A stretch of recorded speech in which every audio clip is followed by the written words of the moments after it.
علی بھائی، آج کا آخری سوال ہے۔ میں نے ایک سرکاری ادارے میں ملازمت کے دوران رشوت اور دیگر ذرائع سے خوب حرام کا مال کھایا ہے، لیکن اب مجھے اپنے گناہوں پر سخت شرمندگی ہے اور توبہ کر کے نئی زندگی کا آغاز کرنا چاہتا ہوں۔ لیکن مسئلہ یہ ہے کہ حرام مال کھانے کے گناہ کبیرہ سے توبہ کا طریقہ کیا ہوگا؟ دیکھیں یہ بہت بڑی آزمائش ہے میرے لیے بھی اس سوال کو ایڈریس کرنا۔ اس کی وجہ یہ ہے کہ لوگ پوری زندگی 900 چوہے کھاتے رہتے ہیں، اینڈ پہ حج پہ چلے جاتے ہیں اور وہ کہتے ہیں وہ 900 چوہے کیسے معاف ہوں گے۔ جہاں تک حقوق اللہ کا تعلق ہے وہ تو ایک جملے سے معاف ہو جائے گا کہ اللہ تعالیٰ کی طرف آپ رجوع لائیں شرمندگی کے ساتھ اور آئندہ گناہ نہ کرنے کا پکا عہد کرنا۔ حقوق العباد کا معاملہ بہت ٹف ہے، اور یہ جو مسئلہ پوچھ رہے ہیں یہ حقوق العباد کا ہے، یہ حقوق اللہ کا نہیں ہے۔ اور یہ بھی یاد رکھیے گا کہ اسلام میں ہر گناہ کی توبہ کا طریقہ دوسرے سے مختلف ہے۔ چوری کی توبہ یہ نہیں ہے کہ آپ نے جس کا مال چرایا اس کے ہاتھ میں جا کے مال رکھ دیں تو توبہ قبول ہوگی۔ یہ صرف اس وقت تک ہے جب تک وہ اپنا کیس لے کے جوڈیشری میں نہ جائے۔ ایک بندے کا مال چوری ہوا، ابھی اس نے جوڈیشری میں اپنا کیس نہیں لے کے گیا، تھانے میں کوئی رپورٹ نہیں کروائی، آپ کو رات کو شرمندگی ہوئی، آپ جا کے چور کا مال واپس کرتے، چور جو ہے وہ جا کے جس کا چوری کیا واپس کرتے۔ لیکن ونس کیس رپورٹ ہو گیا، لوگوں کو پتہ چل گیا، عدالت تک بات پہنچ گئی، اب آپ لاکھ کہیں مجھ سے 10 گنا بھی لے لو لیکن مجھے سزا نہ ہو، نہیں، اب جو ہے اسلامی حدود لگے گی کہ آپ کا ہاتھ کاٹا جائے گا، جو سورۃ المائدہ کے اندر ہے۔ ہاتھ کٹوائے بغیر آپ کی توبہ قبول نہیں ہے۔ اس طریقے سے قتل کی توبہ کا بھی ایک طریقہ قرآن میں ہے۔ قتل کی توبہ تو آپ کو ڈبل کرنی پڑتی ہے، اس اعتبار سے کہ اللہ کی طرف توبہ کرتے وقت اس کی پلنٹی بھی دینی پڑتی ہے کہ ایک غلام آزاد کریں گے۔ غلام نہیں آزاد کر سکتے تو 60 جو ہے وہ آپ مسکینوں کو کھانا کھلائیں گے، یہ 60 مسلسل روزے رکھیں گے، یہ اللہ کا حق پورا کریں گے۔ اور مقتول کا حق یہ ہوگا کہ اگر وہ بلڈ منی ڈیمانڈ کرتا ہے یعنی دیت، تو 100 اونٹ کے برابر، یعنی آج کے آپ سمجھ لیں 2 سے 2.5 کروڑ روپیہ بنتا ہے اگر آپ 1.5-2 لاکھ کا بھی ایک اونٹ لگائیں، یا بہت بھی کر لیں تو 1 لاکھ کا تو لگتا ہے 1 کروڑ تو بن ہی جائے گا۔ ابو داؤد میں حدیث ہے کہ 100 اونٹ دیت ہے بلڈ منی دیں گے، اور وہ بھی اس صورت میں اگر وہ ایگری کرے، اور اگر وہ کہے کہ میں قتل کے بدلے میں قتل کرواؤں گا، تو پھر آپ جب تک قتل نہیں ہوتے نا قتل کے بدلے میں، آپ کی توبہ اس حوالے سے قبول نہیں ہوگی جب کیس جوڈیشری کے اندر آ جاتا ہے اور آپ پکڑے جاتے ہیں۔ تو اب یہ حرام مال والا جو مسئلہ ہے یہ بہت کریٹیکل ہے۔ اس میں اگر کوئی یعنی ایک سرکاری ادارے میں XYZ کوئی بھی ادارہ ہو سکتا ہے، اس کے اندر ملازمت اختیار کی ہوئی ہے، چاہے جائز کام کرنے کے لیے چاہے ناجائز کام کرنے کے لیے، دونوں صورتوں میں اگر وہ کسی سے رشوت لیتا ہے تو ظاہر ہے وہ حرام کا مال کھا رہا ہے، کیونکہ وہ اس پوسٹ پہ جو بیٹھا ہے اس کام کرنے کی آلریڈی وہ تنخواہ لے رہا ہے، اب ایکسٹرا جو پیسے لے گا وہ حرام ہوں گے۔ بخاری اور مسلم دونوں میں حدیث ہے کہ نبی علیہ السلام نے عاملین زکوٰۃ مقرر کیے ہوئے تھے جو جا کے زکوٰۃ کلیکٹ کرتے تھے لوگوں سے، بھیڑ بکریوں کی زکوٰۃ۔ اب جب لوگوں سے وہ کلیکٹ کرتے تھے تو لوگ ان کو بیت المال کے لیے زکوٰۃ کی بھیڑ بکریاں بھی دیتے تھے، ساتھ ایک آدھ بکری کسی کو گفٹ دے دی۔ اب جب وہ آ کے نبی علیہ السلام کے پاس بیت المال میں زکوٰۃ جمع کرواتے تھے تو کہتے تھے یہ تو وہ ہے جو ہم نے زکوٰۃ کلیکٹ کیا اور یہ مجھے گفٹ ملا ہے۔ تو نبی علیہ السلام فرماتے تھے کہ جاؤ اپنے ماں باپ کی گود میں جا کے بیٹھو، میں دیکھتا ہوں تمہیں وہاں پہ کون گفٹ دیتا ہے، تمہیں اس پوسٹ کی وجہ سے گفٹ ملا ہے، یہ بھی بیت المال میں آئے گا۔ یہ ایک جنرل حدیث ہے جو سب کو کور کرتی ہے کہ جس شخص کو سرکاری پوسٹ کی وجہ سے کوئی گفٹ بھی ملا ہے وہ حکومت کے خزانے میں جمع کروائے گا، کیونکہ اگر وہ اس پوسٹ پہ نہ ہوتا اس کو کوئی گفٹ نہ دیتا۔ اگر کوئی فوڈ انسپیکٹر نہ ہو تو کس نے اس کے گھر جا کے جو ہے وہ اتنے کلو مرغی اور اتنے کلو قیمہ جا کے دینا ہے؟ ہمیں تو نہیں کوئی آ کے دیتا، دیو بھی نہ میرا کو لے کے پہنچ جاؤ میرے گھر۔ ویسے میں کہہ رہا ہوں کہ اس پوسٹ کی وجہ سے دے رہے ہیں نا، یا علماء کو جو مل رہا ہے ان کی پوسٹ کی وجہ سے مل رہا ہوتا ہے نا۔ تو اس طرح کے گفٹ اگرچہ عاملین زکوٰۃ کی تنخواہ درست ہے، وہ قرآن میں سورہ توبہ کی آیت نمبر 60 میں 8 مصرف آئے ہیں زکوٰۃ کن کن کاموں میں لگ سکتی ہے، اس میں سے ایک مصرف یہ ہے کہ جو زکوٰۃ کو کلیکٹ کرنے والے سرکاری ملازمین ہیں ان کی تنخواہ بھی۔ اس لیے ہمارے ٹیکسز کا جو پیسہ ہے اس سے فوج کی، ایجنسیز کی، اور اسی طریقے سے جو باقی حکومتی عہدیدار ہیں ان کی تنخواہیں جاتی ہیں. اب وہ اپنا کام کرنے کا ایکسٹرا پیسہ لوگوں سے لینا شروع کر دیں. جس طرح کسی زمانے میں ہمیں یاد ہے کہ شناختی کارڈ جب یہ نادرہ نہیں تھی, اللہ بھلا کرے پاکستان میں ایک ادارہ ایسا ہے جس پہ ہم فخر کر سکتے ہیں پرسنلی. انہوں نے آ کے کم از کم کسی ایک کام کو تو سٹریم لائن کیا ہے نا. آپ پاکستان میں کسی جگہ ان کی آؤٹ لیٹ کے اوپر چلے جائیں تو آرگنائز طریقہ ہے. نادرہ جب تک نہیں تھی نا, اور آپ کو اپنے تھانے کچہریوں سے شناختی کارڈ وہ ہاتھ کا لکھا ہوا, ہمارا تو پرانا وہی تھا 19 آپ سمجھ لیں آلموسٹ 98-99 کے اندر ہم نے جا کے وہ بنوایا تھا. تو اس شناختی کارڈ کو بنوانے کے لیے یا آپ کو اپنے صوبے کا ڈومیسائل نکلوانے کے لیے اپنے جائز حق کے لیے رشوت دینی پڑتی تھی. چیز آپ کی ہے, آپ پیسے دے کے نکلوائیں گے. یہ پاکستانی شہری کا حق ہے کہ اس کو شناختی کارڈ دیا جائے جس کا آلریڈی بے فارم آپ کے پاس موجود ہے کہ یہاں پہ پیدا ہوا ہے فلاں سن کو, اس کے ماں باپ یہاں کے شہری ہیں. یہ حکومت کا کام ہے کہ اس کو شناختی کارڈ دے. اس کے لیے آپ کو, اور وہ اگر نہ ہو تو آپ کو کالجز کے اندر ایڈمیشن نہیں ملتا. اب تو خیر بینک میں اکاؤنٹ بھی نہیں کھلتا اگر آپ کے پاس شناختی کارڈ نہ ہو, تو رشوت دینی پڑتی تھی. اب تو چلے فیس دے کے کام ہو جاتا ہے اپنے جائز کاموں کے لیے. تو اب جو لوگ وہاں پہ بیٹھ کے رشوت کھا رہے ہیں وہ تو بیٹھے اس لیے کہ لوگوں کے ڈومیسائل بنائیں یا اس زمانے میں شناختی کارڈ بنائیں. وہ رشوت کس چیز کی لے رہے ہیں؟ اگرچہ وہ جائز کام کے اوپر پیسے لے رہے ہیں لیکن ان کا پیسے لینا حرام ہے. یہ جو حدیث ہے نا, یہ صحیح حدیث ہے کہ رشوت دینے والا اور لینے والا دونوں جہنمی ہیں. یہ اس صورت میں ہے جب جو دونوں رضا کے ساتھ یہ کام کریں. جو مجبور بندہ ہے نا کہ جس نے اپنا حق لینا ہے اور اس کو مجبوراً رشوت دینی پڑتی ہے, پھر صرف لینے والا دوست کی ہے, رشوت دینے والا دوست کی نہیں ہوگا. اس کے گناہ کا وبال بھی وہی اٹھائے گا کیونکہ اس نے تو اپنا کام لینا ہے. اس کے پاس تو سنوائی کوئی نہیں ہے, کہاں جائے وہ, کس کے ساتھ جا کے وہ سر پھاڑے اور لڑے جا کے. تو اس طرح کے سارے کاموں میں لوگ رشوتیں لیتے ہیں. اسی طریقے سے آپ پولیس میں خدا نخواستہ آپ کو کبھی کوئی کام پڑ جائے تو آپ کو یعنی اپنے جائز ڈاکومنٹس نکلوانے کے لیے وہاں پہ رشوت دینی پڑ جاتی ہے. اللہ ماشاءاللہ لوگ اچھے لوگ بھی موجود ہیں. بلکہ آج کل یہ جو ایزی پیسہ آپ نے کسی کے اکاؤنٹ میں پیسے بھجوانے, اس کے تو 1 روپیہ بھی نہیں لگتا. تو بعض جو ہے وہ داؤ لگاتے ہیں, اس میں بھی 10 روپے لے لیتے ہیں, حالانکہ وہ جس نے ویٹ ڈرا کرنے ہوتے ہیں اس نے پیسے دینے ہوتے ہیں. تو جس کا جو داؤ لگتا ہے وہ جہاں پہ بیٹھا ہوا ہے, صرف سرکاری ملازم نہیں باقی لوگ بھی یہی کام کر رہے ہیں.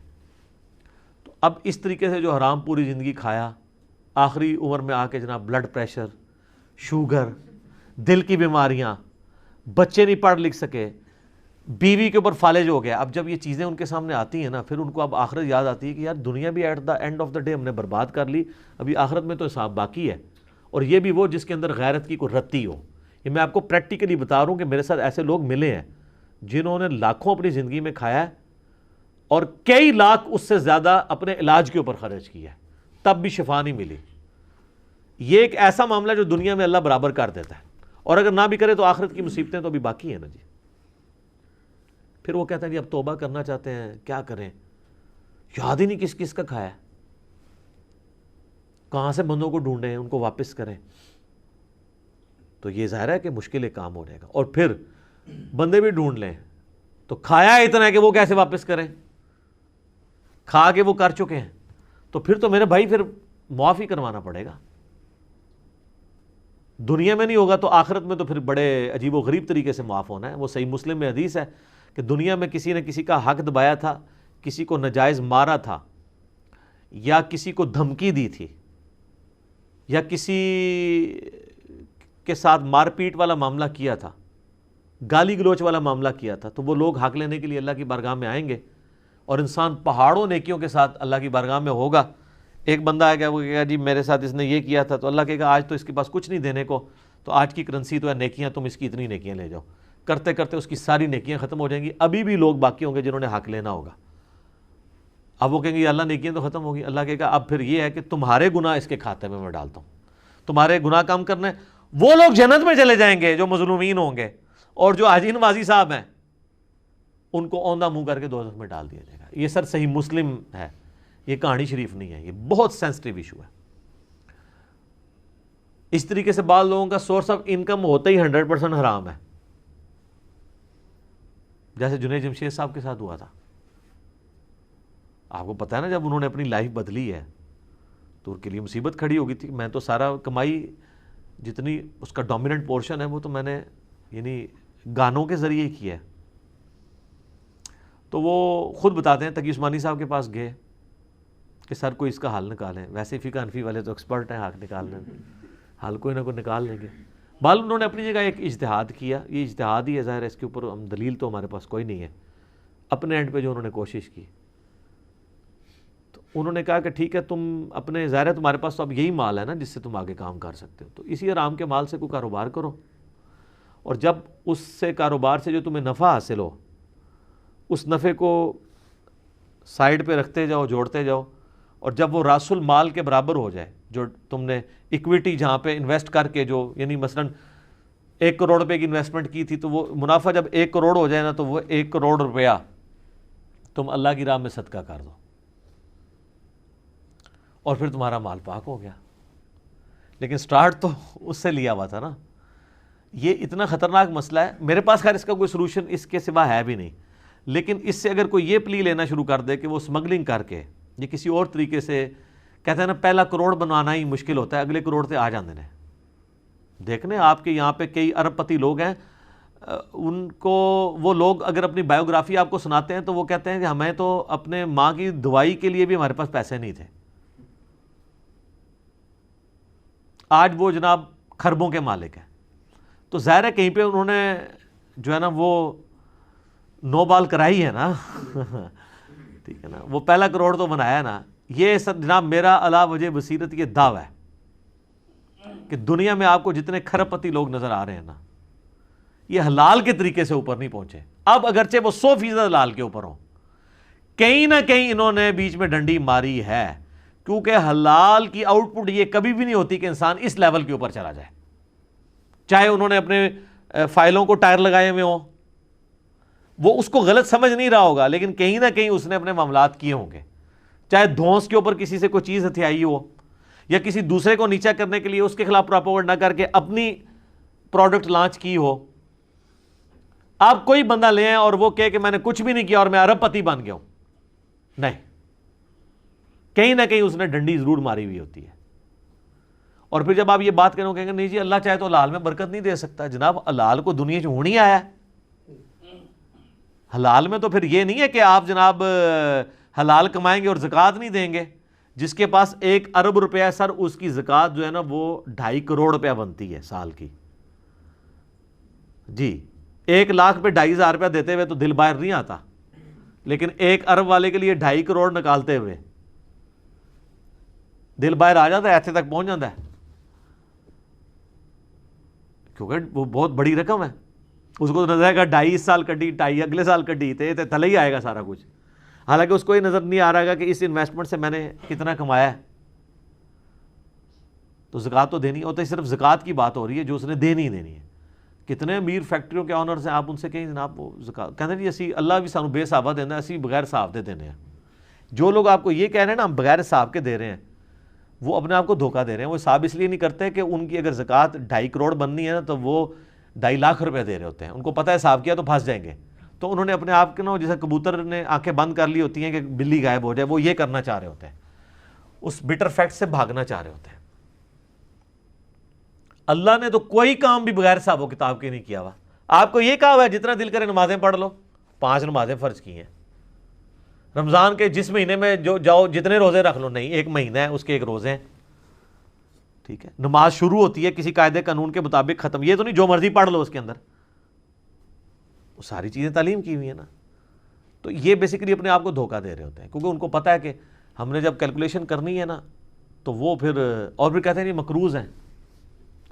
جناب دنیا میں جتنے کروڑ پتی لوگ ہیں مقروض ہی ہیں, کیونکہ انہوں نے اگر ایکویٹی جو ہے وہ 10 کروڑ لگائی ہوئی ہے تو ڈیٹ 15 کروڑ اٹھایا ہوا ہے, یعنی راس المال ان کا 10 کروڑ ہے تو ادھار جو ہے انہوں نے 15 کروڑ اٹھایا ہوا ہے, 25 کروڑ کی انویسٹمنٹ ہے. تو وہ کہتے ہیں نہیں ہم تو مقروض ہیں, ہم پہ تو زکوٰۃ بنتی نہیں ہے, ٹھیک ہے نا جی.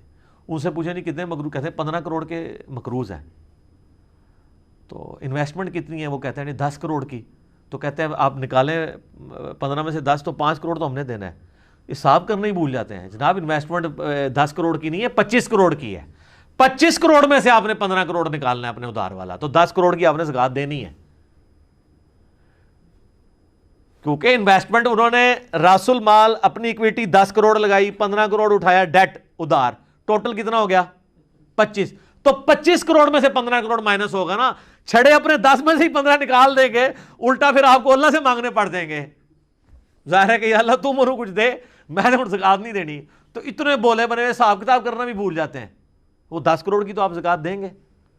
آپ نے جو میڈیکل سٹور کے اندر اگر کروڑوں کی دوائی رکھی ہوئی ہے, کروڑوں کا کپڑا رکھا ہوا ہے, تو وہ جو کپڑا ہے نا, وہ کہتا ہے نہیں پیسہ تمہارے پاس ہے ہی نہیں, یہ کپڑا ہی پڑا ہوا ہے, تو کپڑا بیچ کے آپ کو پیسہ ملنا ہے نا.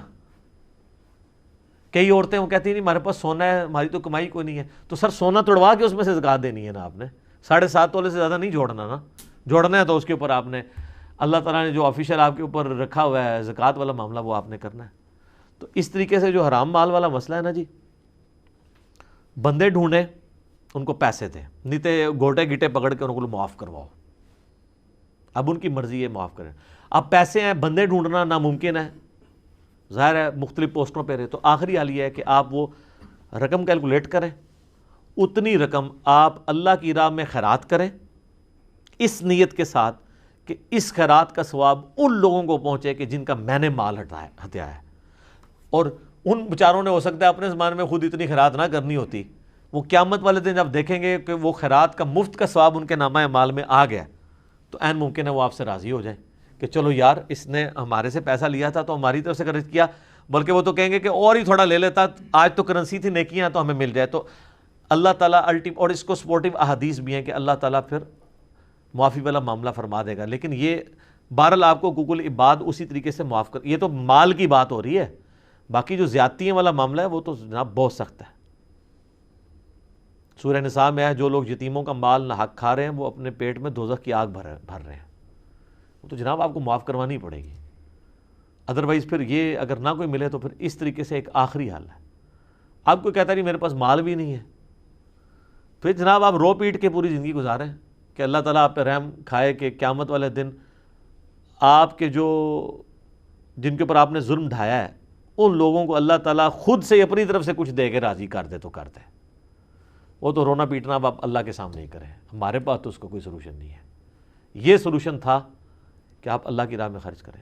لیکن اس میں اب میرے پچھلے دنوں ایک کلپ بھی آ چکا ہے, 40 سال پرانا قرضہ, گولڈ کی ڈی ویلیو کو بھی آپ کاؤنٹ کریں گے. ظاہر ہے تو آپ تو آج کی ڈیٹ میں وہ قرضہ اتار رہے ہیں نا. یہ تو نہیں ہے کہ آپ نے رشوت کھائی تھی آج سے 40 سال پہلے 1000 روپیہ, تو آج 1000 روپیہ آپ اتاریں گے, نہیں.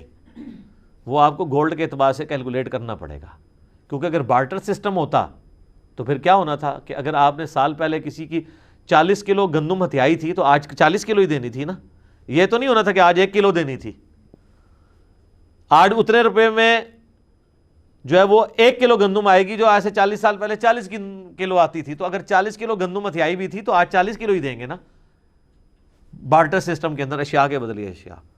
اس طریقے سے منی جو کہ ڈی ویلیو ہوتی ہے تو وہ آپ کو گولڈ کے فارم میں کیلکولیٹ کرنا ہوگا کہ اس وقت, اور لوگوں کو پتہ ہوتا ہے, آپ جتنے بھی لوگ ہیں ان سے ذرا پوچھیں کہ جناب ہم جب چھوٹے سے تھے اس وقت جو ہے وہ تنخواہ اتنی تھی تو سائیکل جو ہے وہ 250 روپے کی آتی تھی, اور یہ اتنا ہوتا تھا, یہ اتنا ہوتا تھا. جب یہ 1 روپے کا نان ہوتا تھا تو ہونڈا جو 70 ہے وہ 10,000 روپے کا ملتا تھا. تو ریشو پروپورشن نکالنا کوئی مشکل نہیں ہے. اور آج کل تو گوگل حافظہ اللہ میں آپ لکھیں اور وہ آپ کو بتا دے گا. آپ 50 سال پرانا بھی ریٹ نکالیں نا گولڈ کا, وہ آپ کو اس طرح بتائے گا. آپ لکھیں ڈالر اور روپے کی جو قدر کا فرق ہے 1947 سے ابھی تک کا آپ کو دے دے گا کہ اس وقت جناب ڈالر اتنے کا تھا, 4 روپے کا ڈالر تھا, جو آج ڈالر 163 روپے کا ہو چکا ہے. 1960 میں کسی کے پیسے کھائیں تو ڈالر کے ساتھ ریشو, اور ڈالر تک آپ پہنچ گئے تو آپ گولڈ تک پہنچ گئے. وہ آپ میرا کلپ دیکھ لیں, یہ پوری بینکنگ کی سازش جو ہوئی ہے, ڈالر انہوں نے لانچ کر دیا, گولڈ آپ کا ہتھیار کے اپنے پاس رکھا ہوا ہے انہوں نے, تاکہ جس وقت چاہیں آپ کی گھیچی مروڑ دیں. دنیا کی اکانومی ان کے پاس ہے. تو اس طرح کے گناہوں سے پھر توبہ کا طریقہ یہی ہوگا, اور تو کوئی آپ کے پاس حل نہیں ہے. بہرحال اللہ کا شکر ہے کسی کو موت سے پہلے یہ خیال آ جائے کہ اس نے توبہ بھی کرنی ہے, یہ بھی اللہ کی رحمت ہی ہے. ورنہ پوری زندگی کسی کو خیال ہی نہیں آتا کہ اس نے توبہ کرنی بھی ہے, اور اسی طریقے سے آخرت کی زندگی میں انسان پہنچ جاتا ہے. دیکھیں جنید جمشید صاحب نے جب یہ اپنی لائف چھوڑی تھی تو ان کے ساتھ اور لوگ بھی تو تھے نا.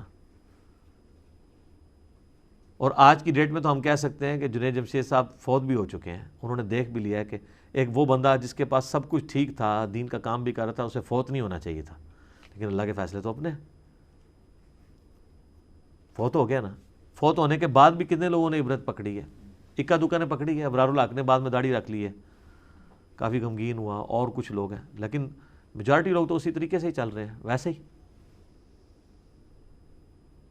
ایئر کریش کا سننے کے بعد ایٹ لیسٹ جو ایئر کریش میں 2-4 بندے بچ جاتے ہیں وہی توبہ کر لیں, یہ جن کے مر گئے تھے وہ مرنے کے بعد توبہ کر لیں. ان کے پچھلے جو ہیں کہ یار یہ تو اسی طریقے سے تھا, توبہ کیا کر رہے ہیں. وہ 5 کروڑ روپیہ نکلا ہے, یہ جو فلائٹ گری تھی رمضان کے اندر, کتنے دعوے دار مسلمان پیدا ہو گئے ہیں. اندازہ کریں اتنا بڑا حادثہ کسی نے دیکھا ہوا ہے اور 4-5 دعوے دار پیدا ہو گئے کہ ہمارے پیسے ہیں. اس کا مطلب ہے کوئی فرق. تو لہٰذا میں نے جو جملہ بولا تھا نا کہ ایئر کریش میں جو لوگ جاتے ہیں وہ وہاں مرے ہوئے لوگوں کو پانی پلانے نہیں جاتے ہیں, ان کو بھی پتہ ہے کہ وہاں پہ ہڈیاں بھی نہیں ملنی ہیں, وہ جا کے ان کے زیورات اور پیسے لوٹنے کے لیے جاتے ہیں. جی ہاں اسلامی بھائی, مسلمان بھائی, تو ریالٹی ہے یہ. اگر کوئی کہتا ہے نہیں جی اس سے ہمارے ایک ملک و قوم کے امیج کو نقصان پہنچ رہا ہے, تو یہ سرخی پاؤڈر آپ خود لگاتے رہیں, پوری قوم کو, پوری دنیا کو پتہ ہے کہ ہم کیا ہیں. باقی جی اللہ تعالیٰ ہمیں حرام مال سے بچائے, حلال کے اوپر قناعت نصیب کرے, اس کی برکتیں عطا فرمائے. اور اگر کسی نے اپنی زندگی میں ایسا کیا ہے تو وہ اب رجوع اللہ لے کے آئے, اور جن لوگوں کا حق غصب کیا ہے ان سے معافی کروائے اور ان کو مال دے. خالی کھلی معافی کروانے سے نہیں ہے, مال دے. اس طرح لوگ پوچھ رہے ہوتے ہیں کہ جی ہمارے والد صاحب ہماری بہنوں کو جداد میں نہیں دے کے گئے ہیں تو ہم دیں. بالکل دیں آپ, تاکہ آپ کے باپ کو دوزخ کی آگ سے بچا لیا جائے. یہ نہ کہیں کہ وہ تو اپنے اعمال خود بھگتیں گے, تو یہ مال جو آپ لے کے تو اس کے اوپر عیاشی کر رہے ہیں, اس باپ کے مال پہ آپ عیاشی کرنے کے لیے تو تیار ہیں, اور اس باپ کو دوزخ کی آگ سے بچانے کے لیے تیار نہیں ہیں. اس مال کے ذریعے جو آپ نے نہیں تھا کمایا, آپ کو وراثت میں ملے اپنے باپ کی وجہ سے, اس باپ کو چند پیسے اس میں سے دے کے اس کو آگ سے بچانے کے لیے تیار نہیں ہے. یا آپ نے تو نہیں مال کمایا, اس مال میں سے اپنی بہنوں کو دینے کے لیے تیار نہیں ہے. سوچنے کی ضرورت ہے. ٹھیک ہو گیا جی. اللہ تعالیٰ سے دعا ہے جو حق بات میں نے کہی اللہ تعالیٰ ہمارے دلوں میں راسخ فرمائے. اگر جس بات میں میرے منہ سے کوئی غلط بات نکل گئی تو اللہ تعالیٰ ہمارے دلوں سے معاف کر دے, ہمیں معاف بھی فرما دے. ہمیں کتاب و سنت کی تعلیمات پر عمل کر کے دوسرے بھائیوں تک پہنچانے کی توفیق عطا فرمائے. سبحانک اللہم و بحمدک, اشہد ان لا الہ الا انت, استغفرک و اتوب الیک, وما علینا الا البلاغ المبین. جزاکم اللہ خیرا.